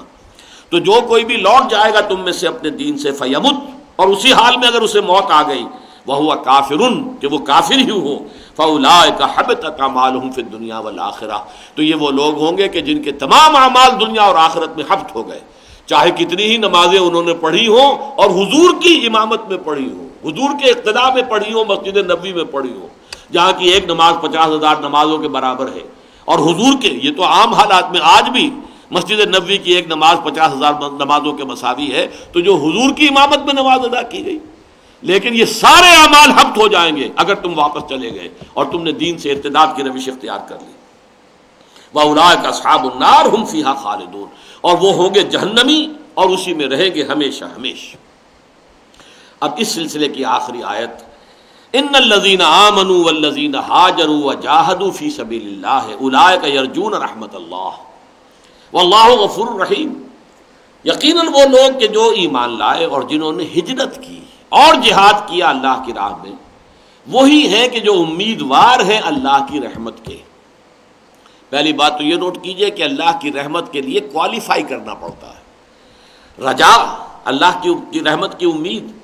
اور یہ بغیر کچھ کیے، بغیر کوئی قربانی دیے، بغیر کوئی تکلیف برداشت کیے، بغیر کوئی اثار کیے اگر آپ رجا لیے کے جا رہے ہیں تو وہ پھر کوئی ایک آپ کے اپنے ذہن کا تصور ہے۔ اللہ سے امید ہو جبکہ یہ کچھ کیا ہو۔ ان الذین آمنوا والذین ہاجروا وجاہدوا فی سبیل اللہ، وہ لوگ جو ایمان لائے اور جنہوں نے ہجرت کی ہے اللہ کی راہ میں اور پھر اللہ کی راہ میں جہاد کیا ہے۔ تو پہلی بات تو یہ ہے کہ اولئک یرجون رحمت اللہ، یہ لوگ ہیں جو حقیقتاً امیدوار ہیں اللہ تعالیٰ کی رحمت کے۔ اللہم ربنا اجعلنا منہم، ہمیں بھی دعا کرنی چاہیے کہ اللہ ہمیں بھی ان میں شامل فرما، اس لیے کہ یہ معاملہ تو قیامت تک جاری ہے، آج بھی وہ معرکہ تو جاری ہے، حق و باطل کا ستیزہ کار رہا ہے ازل سے تا امروز، چراغ مصطفی سے شرار بولابی، یہ جو چل رہا ہے، اور اب آخری معرکہ جو آنے والا ہے وہ بہت بڑا ہے، وہ دجال اکبر ہوگا، اس کا مقابلہ کرنا ہوگا مسلمانوں کو، عظیم ترین فتنہ جس کے بارے میں کہا گیا ہے کہ ہر نبی ہر رسول نے اپنی امت کو خبردار کیا، اور آدم کی تخلیق سے لے کر قیامت تک کہ جو بھی حالات ہیں ان میں اس سے بڑا فتنہ اور کوئی نہیں ہوگا جو کہ فتنہ دجال ہے، اور آخری الملحمۃ العظمیٰ ہونے والا ہے، مسلمانوں کو بہت بڑا نقصان پہنچنے والا ہے، بہت بڑی تعداد میں ان پہ ہلاکت آئے گی، ویل للعرب، اور چونکہ یہ ہونا ہے وہی فلسطین کا اور شام کا میدان جنگ ہے، لہذا وہیں پر یہ ہوگا، اور وہاں پر ظاہر بات ہے کہ مسلمان عرب جو ہیں ان کی بہت بڑی تعداد جو ہے اسے شہادت نصیب ہوگی۔ یہ سب حالات و واقعات کتاب الفتن، کتاب الملاحم، یہ جو حدیث کی کتابوں میں موجود ہے، تو یہ تو ہونا ہے ابھی مارکا تو اب بھی جاری ہے، اس لیے کہ حق و باطل کا مارکا، باطل کا غلبہ ہے، اور جو بھی بندہ مومن ہے اس کا فرض عین ہے کہ اس غلبے کے خلاف اٹھ کھڑا ہو، محنت کرے، جد و جہد کرے۔ یہ دوسری بات ہے کہ یہ نہیں ہے کہ کھڑا ہو کے نعرہ لگا دے بس، اس سے کیا ہوگا؟ کچھ بھی نہیں، باطل اور طاغوت کی صحت پر تو کوئی اثر نہیں پڑے گا۔ اس کے لیے پہلے یہ ہے کہ دعوت ہے، تبلیغ ہے، پھر جو قبول کرے ان کی تربیت ہے، تزکیہ ہے، تنظیم ہے، انہیں منظم کیا جائے۔ اب جب طاقت اتنی ہو جائے کہ پھر واقعتاً جو ہے جب خشت بنے تب کام چلے، اور جب اینٹ بن چکی ہو تو اینٹ مارو گے تو یقیناً کوئی نہ کوئی اثر جو ہے وہ نکلے گا، اس کا ظاہر ہوگا۔ اگر کچی ریت کا گولا ہے، یہ میں نے بہت مرتبہ مثال دی ہے کہ کچی ریت ساحلی ریت ہوتی ہے، وہ اس کے اندر پانی بھی ہوتا ہے کچھ، آپ کا گولا بنا کر اگر شیشے پہ بھی ماریں گے تو شیشہ قائم رہے گا، وہ ریت بکھر جائے گی۔ لیکن اسی کچی ریت کے گولے کو کہیں آپ ڈال دیجئے کسی بھٹی میں اور پکا لیجئے، روڑا بنائیے، یہ روڑا ماریں گے تو کوئی نہ کوئی نتیجہ اس کا نکلے گا، کچھ نہ کچھ اس کا اثر ظاہر ہوگا۔ اسی لیے وہ شعر میں نے آج 2 مرتبہ پہلے سنایا ہے، خاک میں مل اور آگ میں جل، جب خشت بنے تب کام چلے، ان خام دلوں کے عنصر پر بنیاد نہ رکھ، تعمیر نہ کر۔ تو یہ مراحل ہیں، پہلا مرحلہ دعوت و تبلیغ کا ہے، پھر مرحلہ ہے تربیت، تعلیم، تزکیہ اور تنظیم، جمع کرنا، منظم کرنا، جس کے لیے حضور نے بھی بیعت لی ہے، بایعنا رسول اللہ صلی اللہ علیہ وسلم علی السمع والطاعۃ فی العسر والیسر والمنشۃ والمکرہ وعلی عسرۃ علینا وعلی لا ننازع الامر اہلہ وعلی ان نقول بالحق اینما کنا لا نخاف فی اللہ لومۃ لائم، متفق علیہ۔ عبادہ ابن صامت فرماتے ہم نے بیعت کی تھی اللہ کے رسول سے، آپ جو حکم دیں گے سنیں گے اور مانیں گے، چاہے مشکل ہو چاہے آسان، چاہے ہماری طبیعتیں آمادہ ہوں چاہے اپنی طباع پر جبر کرنا پڑے، چاہے آپ دوسروں کو ہم پر ترجیح دے دیں، ہم کبھی نہیں کہیں گے ہم آپ کے پرانے ساتھی تھے، آپ نے ایک نو وارد کو ہمارے اوپر ابھی ایسے بنا دیا، ہمارا حق تھا، نہیں کبھی نہیں کہیں گے، اٹس یور پریروگیٹو، آپ کا اختیار ہوگا۔ اور یہ کہ جسے آپ امیر بنائیں گے ذمہ دار بنائیں گے ان سے جھگڑیں گے نہیں، ان سے تعاون کریں گے، جیسے کہ حضور نے فرمایا من اطاعنی فقد اطاع اللہ ومن عصانی فقد عصى اللہ ومن اطاع امیری فقد اطاعنی ومن عصى امیری فقد عصانی، جس نے میری اطاعت کی اس نے اللہ کی اطاعت کی، جس نے میری نافرمانی کی اس نے اللہ کی نافرمانی کی، اور جس نے میرے مقرر کردہ امیر کی اطاعت کی اس نے حقیقتاً میری اطاعت کی، اور جس نے میرے نامزد کردہ امیر کی نافرمانی کی اس نے حقیقتاً میری نافرمانی کی۔ تو یہ مراحل گزر کر پھر وہ طاقت بنے جس کو قرآن کہتا ہے بل نقذف بالحق علی الباطل فیدمغہ، ہم حق کا کوڑا باطل کے سر پر دے مارتے ہیں جو اس کا بیجا نکال دیتا ہے۔ لیکن کوڑا تیار تو ہو جائے، رسی بٹی ہوئی تو ہو، مضبوط کوڑا تو ہو، تو دعوت و تبلیغ کا مرحلہ، پھر تربیت، تزکیہ اور تنظیم کا مرحلہ، اور اس کے بعد تصادم کا مرحلہ۔ تصادم میں پہلے پیسیو ریزسٹنس ہے جو مکے میں 12 برس رہی ہے، پھر ایکٹیو ریزسٹنس ہے، آخری مرحلہ قتال کا ہے، میدان جنگ میں آنا اور اپنی جان کی بازی لگا دینا۔ تو جو لوگ اس راستے پر چل رہے ہیں، اور اس میں بات واضح ہو گئی ہے، سورہ نساء میں یہ مضمون آ چکا ہے، جو شخص اپنے گھر سے ہجرت کی نیت سے ارادے سے نکل گیا، چاہے وہ مدینے نہیں پہنچا، راستے میں موت آ گئی، یدرک الموت فقد وقع اجرہ علی اللہ، اس کا جو اجر ہے ہجرت کا وہ اللہ کے ذمے ہو گیا، چاہے مدینے نہیں پہنچا۔ انما الاعمال بالنیات، اسی طرح چاہے کسی بندہ مومن کی زندگی میں قتال کا مرحلہ نہ آئے، کوئی پرواہ نہیں، لیکن دل میں نیت ہونی چاہیے، خواہش ہونی چاہیے، آرزو ہونی چاہیے، اے اللہ میری زندگی میں وہ مرحلہ آ جائے کہ خالصتاً تیرے دین کے لیے جنگ ہو اور میں اس میں حاضر ہوں۔ حضور نے فرما دیا من لم یغز، فلاں وہ ایک شخص کے جو نے نہ کبھی جنگ میں حصہ لیا، ولم یحدث نفسہ لذالک، نہیں اپنے دل میں اس کے لیے کوئی آرزو، کوئی تمنا، کوئی خواہش رکھی، تو اگر اس حال میں وہ مر گیا فقد مات علی شعبۃ من النفاق، تو اس کی موت ایک قسم کے نفاق پر ہوئی ہے۔ اس آرزو کا ہونا ایمان کی شرط لازم ہے کہ اللہ تیری راہ میں جنگ کا موقع آئے اور میری اس کے اندر جان جو ہے تیرے دین کے کام آ جائے، مجھے شہادت کی موت عطا ہو جائے، جس کے لیے کہ خود حضور نے جو ہے آرزو رکھی، لَوَدِدْتُ أَنْ أُقْتَلَ فِي سَبِيلِ اللَّهِ ثُمَّ أُحْيَا ثُمَّ أُقْتَلَ ثُمَّ أُحْيَا ثُمَّ أُقْتَلَ، میرے دل میں جو ہے بڑی خواہش ہے، میں چاہتا ہوں میں اللہ کی راہ میں قتل ہو جاؤں، پھر مجھے زندہ کیا جائے، پھر ایک مرتبہ اللہ کی راہ میں قتل ہونے کی لذت دوبارہ ملے، خدا را آن کرم بارے دیگر کن، یہ مجھ پر یہ جو ہے مرحلہ بار بار آئے، یہ میری خواہش ہے۔ اگرچہ یہ خواہش وہ تھی حضور کی صلی اللہ علیہ وسلم کہ جو منظور نہیں کی جا سکتی تھی، کیوں؟ آپ رسول تھے، اور رسولوں کے باب میں اللہ تعالیٰ کی مستقل سنت یہ ہے کتب اللہ لأغلبن انا ورسولی، اللہ کا فیصلہ یہ ہے کہ میں اور میرے رسول غالب رہیں گے۔ نبی قتل ہو سکتے تھے، رسول قتل نہیں ہو سکتے۔ وَلَقَدْ سَبَقَتْ كَلِمَتُنَا لِعِبَادِنَا الْمُرْسَلِينَ أَنَّهُمْ هُمُ الْمَنْصُورُونَ، ان کی تو مدد ہو کر رہے گی، وَإِنَّ جُنْدَنَا هُمُ الْغَالِبُونَ، ہمارا لشکر غالب آ کر رہے گا، یہ ہمارا فیصلہ رسولوں کے باب میں، نبیوں کے باب میں نہیں۔ حضرت یحییٰ قتل ہو گئے، زکریا قتل ہو گئے، نبی کئی قتل ہو گئے، لیکن رسول قتل نہیں ہو سکتا۔ رسول کو قتل کرنے کی کوشش کی یہودیوں نے، اللہ نے اٹھا لیا زندہ، قتل نہیں ہونے دیا۔ محمد الرسول اللہ کو قتل کرنے کی سازش ہوئی، اور تمام گھرانوں کے نوجوان تیار تھے تاکہ کسی ایک گھرانے کے اوپر جو ہے آپ کے قتل کا الزام نہ آئے، کہ خام خواہ بنو ہاشم اسی گھرانے کے خلاف کھڑے ہو جائیں اور قتل کا جو ہے وہ معاوضہ طلب کرنے کے لیے یا قصاص کے لیے۔ تو ہر گھرانہ جو تھا مکے کا، اس کا ایک ایک نوجوان جو ہے اس جتھے میں لیا گیا تھا جو تلواریں سوت کر بیٹھے ہوئے تھے، اور حضور نکل گئے اور وہ دیکھ بھی نہیں پائے۔ پھر جب صبح حضرت علی اٹھے اس بستر پر سے، حیران رہ گئے لوگ۔ بہرحال اللہ تعالیٰ کا فیصلہ ہوتا ہے، وہ بچاتا ہے۔ واللہ یعصمک من الناس، اے نبی اللہ آپ کی حفاظت کرے گا لوگوں سے۔ بہرحال یہ راستہ ہے بندہ مومن کے لیے. یہ گویا کہ آج کے سبق کا لب لباب یہ آخری آیت ہے. والذین ہاجروا وجاہدوا فی سبیل اللہ اولئک یرجون رحمت اللہ. یہ لوگ ہیں جو کوالیفائی کرتے ہیں کہ وہ امیدوار بن سکتے ہیں اللہ کی رحمت کے. اس میں ایک پوائنٹ اور بہت اہم ہے.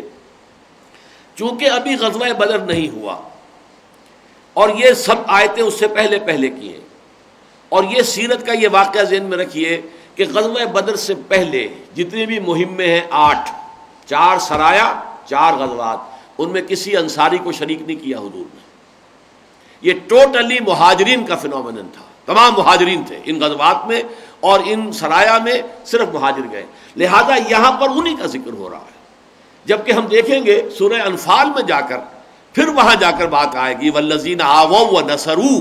یعنی یہ بھی آئے گا وہ لوگ کہ جو ایمان لائے، جنہوں نے ہجرت کی اور جہاد کیا. والذین آووا ونصروا، پھر ایک عنصر کا اضافہ ہو جائے گا، اور وہ لوگ کہ جنہوں نے پناہ دی اور مدد کی. وہ انصار کا جو ہے وہ ایک علیحدہ ذکر آئے گا. لیکن یہاں چونکہ ابھی تک ان 8 مہمات میں کسی انصاری کو شریک نہیں کیا گیا، لہذا یہ خالصتاً مہاجرین کا فنومینن ہے. تو یہ آیت اسی کو کور کر رہی ہے. ان الذین آمنوا والذین ہاجروا وجاہدوا فی سبیل اللہ اولئک یرجون رحمت اللہ واللہ غفور رحیم. اور یقیناً اللہ تعالی غفور ہے، رحیم ہے، بخشنے والا ہے، رحم فرمانے والا ہے. اللہ تعالی ہمیں بھی ان لوگوں میں شامل کرے. اللہم ربنا اجعلنا منہم. بارک اللہ لی ولکم فی القرآن العظیم ونفعنی وإیاکم بالآیات والذکر الحکیم.